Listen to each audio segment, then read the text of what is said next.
Muito boa noite, é com muita alegria que nós começamos mais um programa Direção Espiritual.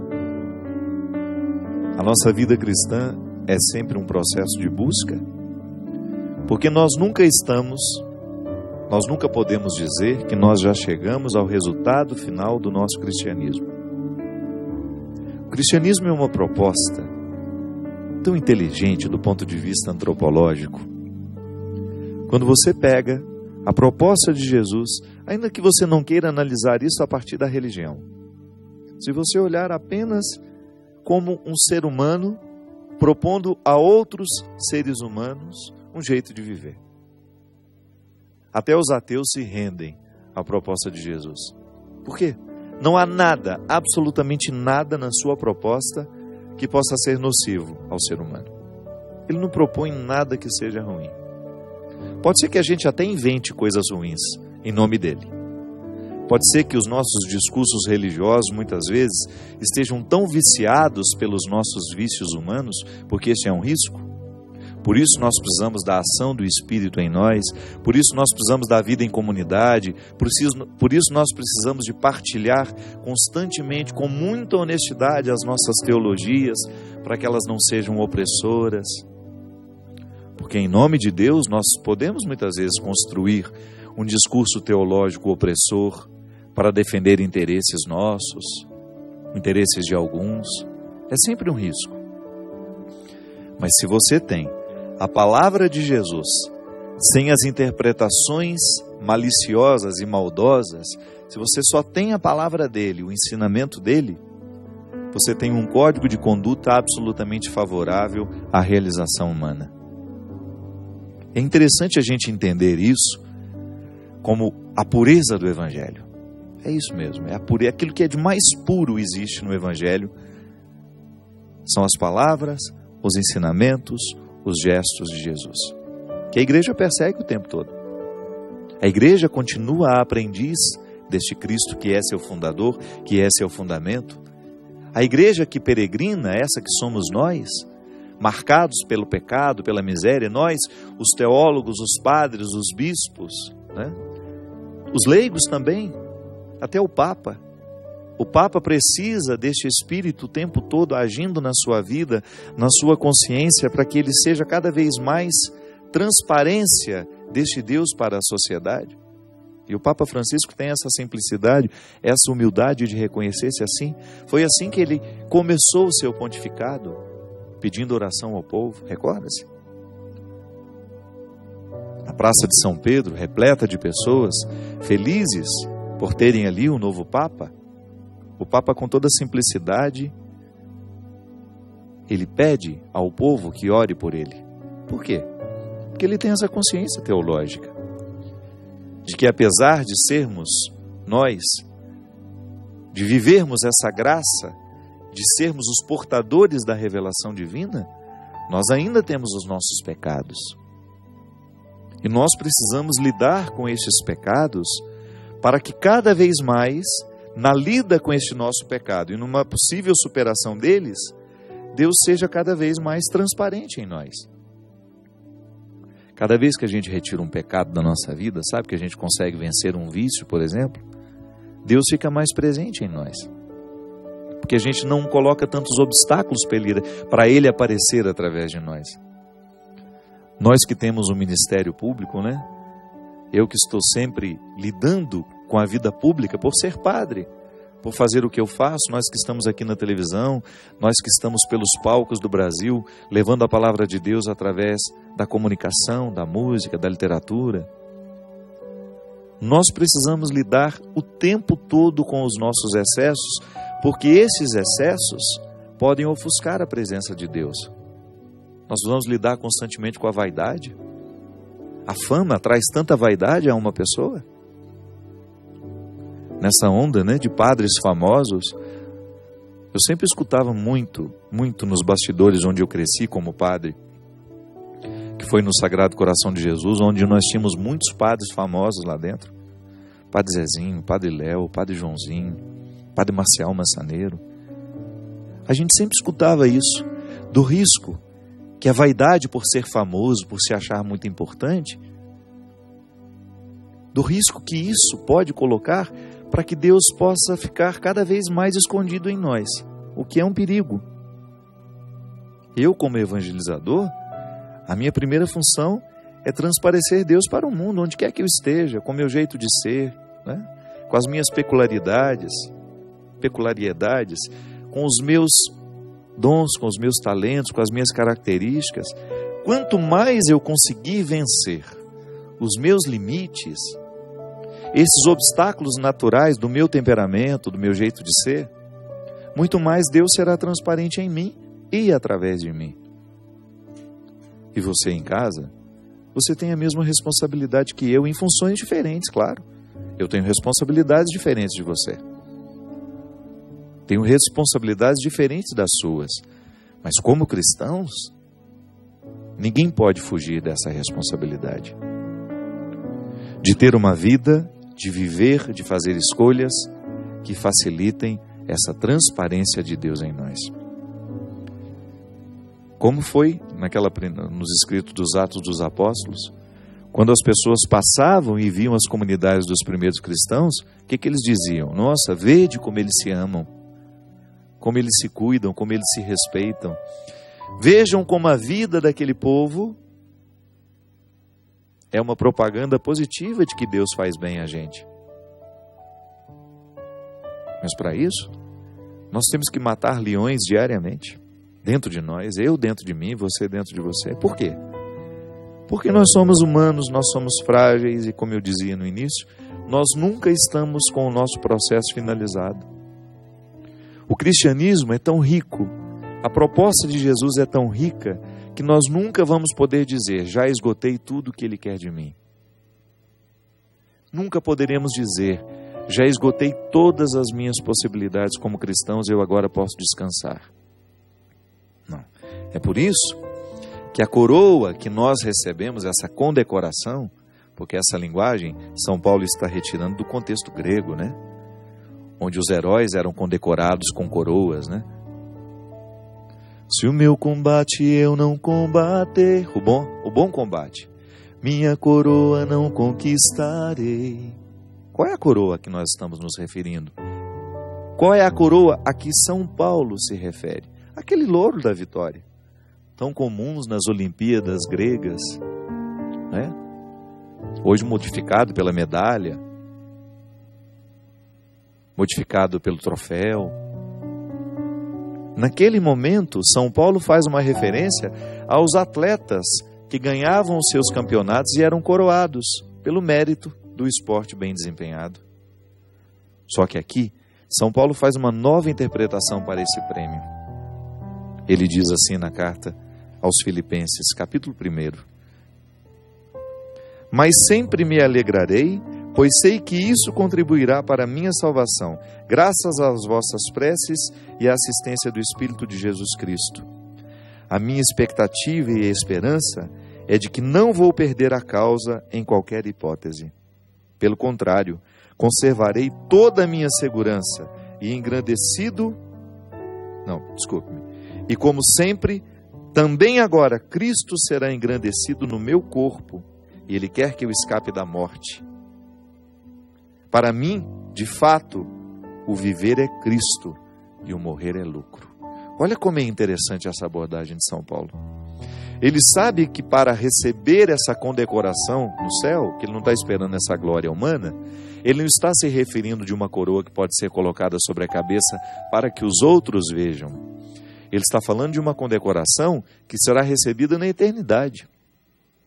É uma dimensão escatológica dessa recompensa. Muito embora a vida vivida em Cristo, ela já nos traz benefícios agora na história. Por quê? Porque a gente aprende a lidar melhor com as nossas perdas, com os nossos insucessos, com as nossas mortes, com as nossas decepções, com as nossas pobrezas. Quem tem Deus no coração, quem tem o Espírito de Cristo vivo em si, sem hipocrisias, sem caricaturas, quando é o Espírito de Cristo de fato nos movendo, nós nos tornamos pessoas muito mais satisfeitas. Muito embora os problemas continuem do mesmo jeito que antes. Porque às vezes a gente tem uma ilusão, né? eu vou me converter e Deus vai retirar os meus problemas. Não. Os meus problemas vão continuar. O que vai modificar é a maneira como eu os trato. Um coração convertido, um coração cada vez mais esclarecido pelo Evangelho, como São Paulo aqui queria, como São Paulo pretendia e recomendava a essa comunidade. Um coração comprometido com as causas de Cristo, inundado pelo Espírito de Cristo, terá muito mais serenidade para lidar contra as adversidades da vida. Então é ali que nós damos testemunho da nossa fé. É no tanto que nós estamos matando esses leões que ameaçam o nosso prêmio.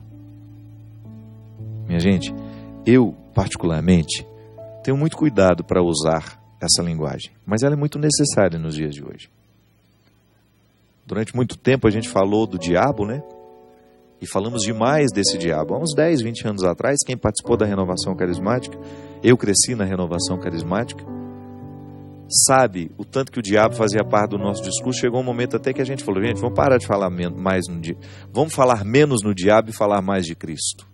Mas de vez em quando a gente precisa lembrar que o diabo está com seu rabo sacudindo para todos os lados para tentar nos derrubar mesmo. As estruturas diabólicas estão muito vivas no mundo de hoje. E toda vez que nós assumimos o que é diabólico e que está cada vez mais socializado, quando esse diabo encontra espaço para semear em nós as suas sementes nocivas, nós perdemos a capacidade de matar os leões que nos desafiam. Essa é a artimanha do diabo mesmo. É minar as nossas forças. Se por um lado Deus quer nos fortalecer para que a gente tenha condições de alcançar o prêmio, do outro, o diabo faz de tudo para que a gente fique menos capazes. É assim que ele nos faz com o vício, por exemplo. Eu não tenho dúvida de que os vícios são instrumentos diabólicos no mundo de hoje. Por quê? Porque a partir do momento que eu sei que eu estou perdendo a minha liberdade interior, porque é isso que o vício faz. A pessoa que é viciada em pornografia, por exemplo, ela não consegue dizer não à pornografia. Então, ela fica com seu sistema mental todo dependente de sites pornográficos, de revistas pornográficas. E definitivamente isso não faz bem a uma pessoa. A pornografia é como se fosse a banalização do sexo, né? Sexualidade é uma coisa tão bonita de ser vivida, de ser experimentada. Tantos casais entram em crise por causa da pornografia. O marido quer que a mulher seja aquela mesma personagem, né? Que não tem o mínimo de amor próprio naquele filme pornográfico. A pessoa que depende da pornografia fica quase que com dificuldade de amar alguém de verdade. Porque o amor não comporta a objetificação do corpo. Se eu fosse casado, eu não teria o direito jamais de lidar com a minha esposa como se o corpo dela fosse um objeto que eu posso usar da maneira que eu quero. Eu não posso esquecer da dignidade dela. Mas às vezes o homem sabe de tudo isso, mas porque é viciado, deixou de ser livre para ter gestos que respeitem, que façam com que essa dignidade seja respeitada. A mesma coisa o álcool. A pessoa não sabe mais viver sem a substância. A pessoa carece do álcool para viver. Até mente, diz que para na hora que quer. Não para mesmo. Aí destrói a família, destrói filhos, destrói o casamento, destrói pai, destrói mãe. Porque eu nunca na minha vida vi um lar de alcoólatras promover a alegria e a felicidade de filhos. Nunca vi. Traga-me se você conhece. Alguém que é alcoólatra e consegue ser feliz sendo alcoólatra. O rastro de destruição que fica onde o álcool passa é assustador, minha gente. Venha ouvir as histórias que eu ouço. Venha ver as histórias que eu vejo de perto. Aquela pessoa não consegue mais parar de beber por força própria. Por quê? Porque ali o diabo estabeleceu um vínculo de dependência, porque o objetivo dele é destruir o que é bonito.